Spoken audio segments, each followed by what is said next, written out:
उस हल्फ की इबारत ये है कि मैं आइन की पासदारी, उसको डिफेंड करना, उसको प्रोटेक्ट करना, उसको प्रिजर्व करना मेरे हल्फ का हिस्सा है और मैं अपनी ये ड्यूटी खुदा को हाजिर नाजिर जान के बगैर खौफ व ख़तर इसको अंजाम दूंगा।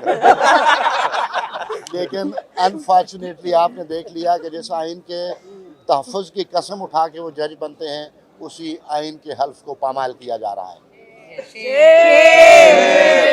हम समझते हैं कि पाकिस्तान की तारीख़ में अदलिया का किरदार कभी भी काबिल फ़ख्र नहीं रहा है।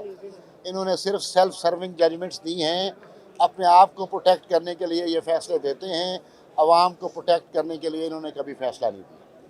ये उसी कॉन्टीन्यूटी में चल रहे हैं और मैं तो कहता हूँ कि पाकिस्तान की सुप्रीम कोर्ट और हिंदुस्तान की सुप्रीम कोर्ट अब एक पेज पर है।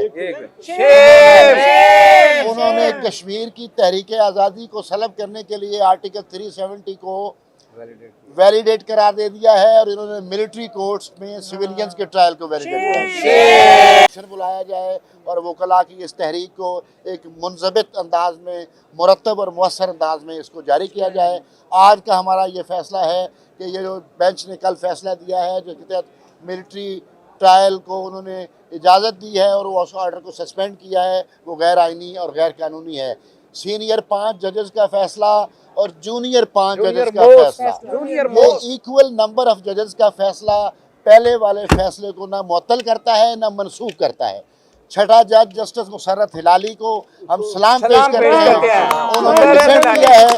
उन्होंने डिसेंट किया है, लिहाजा 5 जजों का बराबर फैसला नाकाबिल अमल है, इसकी कोई लीगल सिग्निफिकेंस नहीं है। लिहाजा हम मिलिट्री कोर्ट्स के तहत सिविलियंस के ट्रायल को मुस्तरद करते हैं, नामंजूर करते हैं और सदर साहब की क़यादत में तहरीक जो चलेगी हम उसका हिस्सा बनेंगे और अपने मकासद तक तहरीक जारी रखेंगे।